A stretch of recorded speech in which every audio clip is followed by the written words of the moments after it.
그 간절함이 우리가 오늘 듣는 이 말씀과 기도를 통해서 응답되는 귀한 시간 되시길 바랍니다.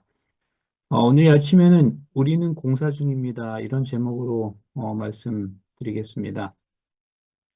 에베소서를 읽다가 그 2장 말미에서 갑자기 읽던 것을 멈췄던 적이 있습니다.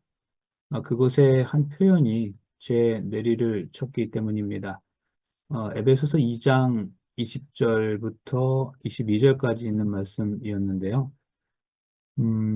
너희는 사도들과 선지자들의 터 위에 세우심을 입은 자라. 그리스도 예수께서 친히 모퉁이 돌이 되셨느니라. 그의 안에서 건물마다 서로 연결하여 주 안에서 성전이 되어 가고, 너희도 성령 안에서 하나님의 거하실 처소가 되기 위하여 예수 안에서 함께 지어져 가느니라. 여기 말씀 가운데 성전이 되어 가고라는 표현과 너희도 성령 안에서 하나님의 거하실 처소가 되기 위하여 예수 안에서 함께 지어져 가느니라는 이 말씀이 특별히 와닿았습니다. 그리고 이 중에 하나님께서 제 눈을 머물게 해주신 단어가 되어 가고라는 단어와 지어져 가느니라는 단어입니다. 보다 쉬운 우리말 번역 성경인 현대어 성경은 이 성경을 이렇게 표현하고 있습니다. 여러분은 사도들과 예언자들이 놓은 기초 위에 세워진 집이며 그리스도 예수님은 신이 그 머릿돌이 되셨습니다. 머릿돌이 되신 그리스도 예수님 안에서 건물 전체가 서로 연결되어 점점 거룩한 성전이 되어가고 여러분도 성령 안에서 하나님이 계신 집이 되기 위해 그리스도 안에서 함께 지어져 가고 있습니다. 여러분 자세히 보십시오. 여기 보면 이 시제가 분명 현재 진행형입니다. 완성된 것이 아닙니다. 이 말씀이 제게 참으로 깊은 감동을 주었습니다. 여러분, 우리가 하나님의 기초 위에 세워진 집이랍니다. 예수님께서 친히 우리 가운데 머릿돌이 되셨습니다. 그런데 그 머릿돌을 기초로 하여 건물 전체가 하나로 연결되어 가는데 점점 더 거룩한 성전이 되어 가고 있다는 거예요. 함께 지어져 가고 있다는 것입니다. 성전된 우리가 다 지어졌다는 말이 아니라 되어 가고 있고 또 지어져 가고 있다고 말합니다. 사랑하는 여러분, 우리는 예수 그리스도 안에서 거듭났습니다. 새로 났습니다. 새 생명을 얻었습니다. 선한 일을 위해서 새 사람으로 지음을 받았습니다. 분명히 그렇죠? 예, 그렇습니다. 그런데 보세요. 예수를 개인의 구주로 영접하고 그분을 믿고 따른 지가 5년이 되고 10년이 되고 수십 년 동안 교회에 출석했다 할지라도 그렇게 우리가 오랜 시간 동안 그리스도의 삶을 살아가고 있다 할지라도 우리 자신이 스스로가 생각하기에도 우리 마음에 들지 않을 때가 또 얼마나 많은지 모릅니다. 적어도 주 안에서 거듭난 사람이라면 이 정도는 되어야 한다는 기준은 있는데 우리 스스로가 생각하기에도 거기에 도무지 미치지 못하는 것입니다. 물론 다른 사람을 보아도 마찬가지입니다. 저 사람은 예수를 믿은 지 10년이 되었다는데, 모태교인이라는데, 집사라는데, 장로라는데, 목사라는데, 어떻게 저럴 수 있는가 하는 실망을 할 때가 있습니다. 근데 여기 말씀을 보니까 그게 아니라는 거예요. 여러분, 우리는 사실 서로에 대하여 생각할 때 완성된, 준공된 아름다운 집을 생각합니다. 그리스도 예수 안에서 완성된 인격, 또 아름답게 지어진 성품을 기대합니다. 그런데 오늘 말씀은 이렇게 말합니다. 진짜 우리네 현실은 다 끝난 게 아니라 아직도 여전히 지어져 가고 있다고 말합니다. 공사 중이라는 거예요. 공사 현장에는 어수선하죠. 우리가 우리 삶에서 완전함을 경험하지 못하는 것은 아직 공사 중이기 때문이라는 거예요. 사실 여기에서 오는 실망감이 적지 않습니다. 내가 10년을 믿었는데, 내가 20년을 믿었는데, 내 평생을 주님을 믿었는데, 내가 적어도 장로인데, 목사인데, 집사인데, 내가 3대째 신앙하는 그리스도인인데, 내가 정말 믿음이 있기는 한가 하는 마음이 들 때가 종종 있습니다. 그런데 이런 우리에게 하나님이 주신 기쁜 소식이 있습니다. 그것은 우리가 성전이 되어 가고 하나님의 처소가 되기 위하여 예수 안에서 함께 지어져 간다는 사실입니다. 여러분, 지금 우리는 공사 중이랍니다. 오늘의 우리 모습이 완공된 아름다운 집이 아니라 아름다운 집으로 지어져 가는 공사 현장이라는 거예요. 근데 가만히 생각해 보면 공사장이 어수선한 것은 어쩌면 당연한 일 아닙니까? 공사 현장은 지저분합니다. 그러나 여러분 아십니까? 그럼에도 불구하고 그 공사장엔 늘 소망이 있습니다. 완공에 대한 소망이죠. 아름답게 지어질 것에 대한 소망이 공사장에 있는 것입니다. 지금은 아직 지붕을 씌우지 않아서 비가 오면 그 비가 건물 안으로 다 쏟아지지만 지붕을 씌우면 비가 더 이상 건물 안으로 들어오지 않을 겁니다. 공사 중에는 항상 이런 소망이 있습니다. 사실 이것은 우리가 예수님을 믿고 오늘날까지 살면서 다 겪은 일이기도 합니다. 우리 인생을 돌아볼 때에 벽을 쌓기는 했지만 아직 지붕을 씌우지 않고 지냈던 날도 우리에게 있었습니다. 그래서 그때는 비만 오면 그 비가 집 안으로 다 들어왔습니다. 해가 나면 멀쩡하다가도 비만 오면 엉망이 되었던 시절이 있었습니다. 이게 뭡니까? 아무런 문제가 없듯이 보일 때는 평안하지만 어떤 외부의 문제가 있으면 우리의 삶이 망가져 버리던 그런 때 말입니다. 지금 이런 상태인 우리네 삶의 공사 현장도 있을 겁니다. 그러나 지붕을 씌우려는 비가 와도 그 비가 방으로 들어오지 않게 되었습니다. 비가 와도 비의 영향을 받지 않는 겁니다. 인생의 폭풍우가 쏟아져도 지붕을 씌웠기 때문에 해가 빛나는 날과 같이 비 오는 날을 보낼 수도 있게 되었습니다. 하지만 지붕을 씌웠다고 공사가 다 끝난 건 아니에요. 문틀은 달았는데 문은 미처 못 단 경우도 있습니다. 문이 없다 보니 누구든 들락거립니다. 때로는 성령님도 다녀가시고 사단도 왔다 갔다 하고 정신이 하나 없어요. 그러나 문을 해달면 아무나 드나들지 못하지. 성령님이 오시면 열어드리고 사단이 오면 안 열어주는 때도 옵니다. 사단이 제 맘대로 아무 때나 집에 들어와 다 휘저어 놓던 문 없던 시절을 생각하면 너무나 좋은 겁니다.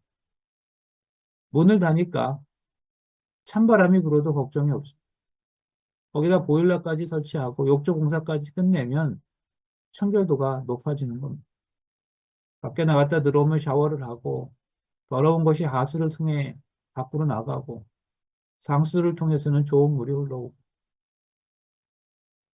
여러분 우리 모두가 다 공사 중이라는 이 말은 우리 자신을 향해서 적용해도 또 다른 사람을 향해서 적용해도 모두가 다 은혜가 있습니다. 부모도 자녀도 사실은 모두 다 공사 중입니다. 목사님 저도 공사 중입니다. 모든 그리스도인들이 다 공사 중입니다. 그래서 공사 중인 장로와 집사, 목사가 공사 중인 성도가 오늘도 예수 안에서 함께 지어져 가고 있습니다. 우리는 완성되어 다 지어진 성전이 아닙니다. 아직은 아닙니다. 그래서 때로는 먼지도 날리고 보기에도 불편하고 지저분할 때가 얼마나 많은지 모릅니다. 상대의 마음을 불편하게 하고 또 마음을 상하게 하고 보여주지 말아야 할 것들도 보여줄 때가 많습니다. 아직 지어져 가는 성전, 되어져 가는 성전이기 때문입니다. 이 사실이 제게는 얼마나 큰 위로이고 은혜인지 모릅니다. 우리 모두가 다 공사 중이라는 사실이 우리의 마음을 더 편안하게 합니다. 우리 하나님께서 앞으로 저와 우리 모두를 어떤 모습으로 지으실지 기대가 되는 거죠.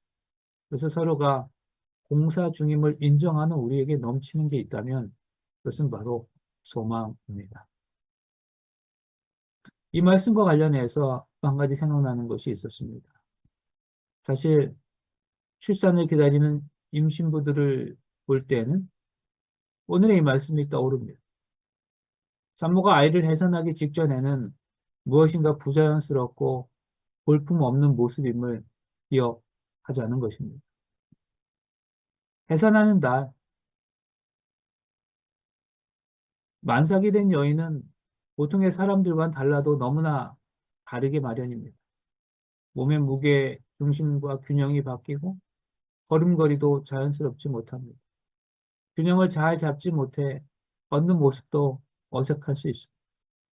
산모 입장에서 아프고 불편한 것도 많아집니다. 허리가 아파서 한 자세로 계속해서 앉아 있을 수도 없습니다. 숨이 찹니다. 입맛도 바뀝니다. 때로는 곤히 자고 있는 남편을 깨워 입맛에 맞는 음식을 주문하기도 합니다. 남편으로서는 귀찮은 일입니다. 그러나 그 어떤 남편도 아내 임신을 달가워하지 않는 남편은 없습니다. 왜 그렇습니까? 아내가 임신 중이기 때문입니다. 곧 아이가 태어날 것이기 때문입니다. 여러분, 어쩌면 이것이 오늘날 교회의 모습일 수 있습니다. 내 주변에 누군가의 모습일 수 있어요. 그리고 그것이 내 자신의 모습일 수도 있습니다. 그렇게 균형을 잘 잡지 못한 채 어색하게 걷고 있을 수 있습니다. 그러나 여러분 기억하세요. 그것은 교회가 내 이웃이 내 자신이 지금 임신 중이기 때문이라는 사실입니다.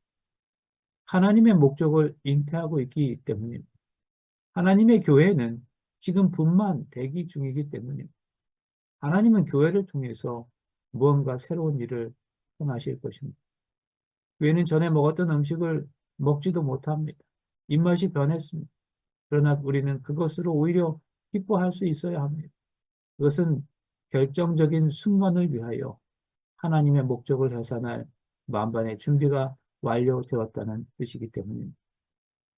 여러분, 때때로 교회가 어려울 수 있어요. 뒤뚱거리는 것처럼 보일 수 있습니다. 정과는 다른 모습일 수도 있습니다.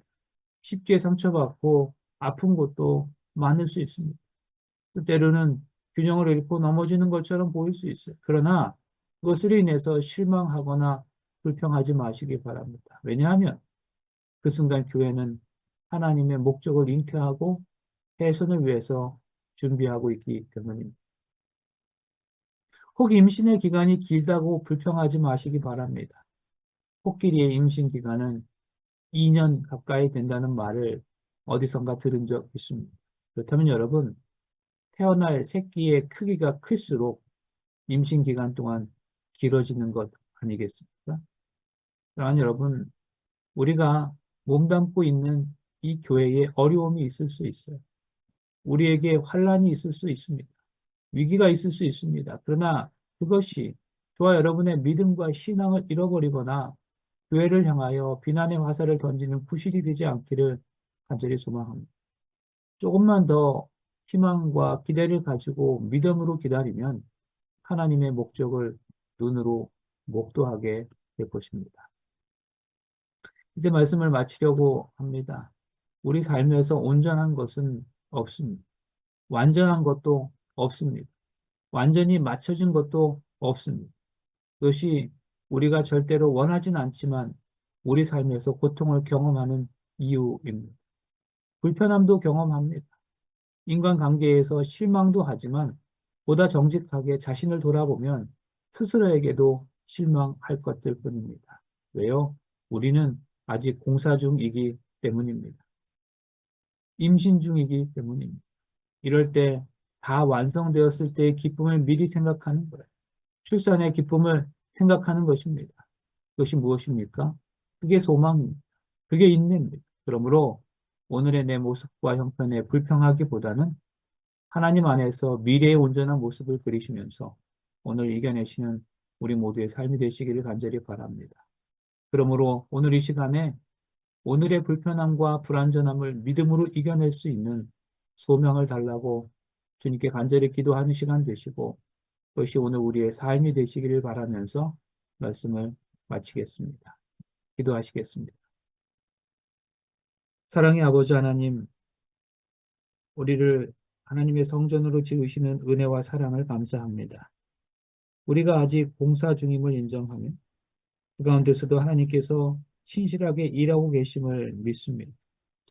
우리 연약함과 부족함을 보며 좌절하기보다 하나님의 손길로 인해 완성될 미래의 아름다운 모습을 바라보며 소망을 품게 하여 주시옵소서. 아멘. 특히 우리의 삶 속에 봉사 중에 혼란과 어려움이 있을지라도 그 모든 과정 속에서 하나님의 선하신 계획이 이루어지고 있음을 신뢰하게 하여 주시옵소서. 우리가 서로의 공사 중인 모습을 이해하며 용납하고 함께 소망 가운데서 세워져 가는 공동체가 되게 하여 주시옵소서. 아멘. 교회와 가정, 우리의 삶의 자리마다 하나님의 임재로 충만케 하시고 우리가 속한 모든 공동체가 주님께서 거하시는 처소로 온전히 지어지기를 간절히 소망합니다. 아멘. 아울러 하나님의 목적을 잉태하고 출산의 기쁨을 기다리는 교회로서 인내와 믿음을 더하게 하여 주시옵소서. 아멘. 비록 불완전하고 미흡하게 보일지라도 모든 것을 합력하여 선을 이루시는 우리 주님을 신뢰하며 그 크신 손길에 우리를 맡깁니다. 우리를 아멘. 사랑하시는 예수 그리스도의 이름으로 간절히 기도합니다. 아멘. 아멘.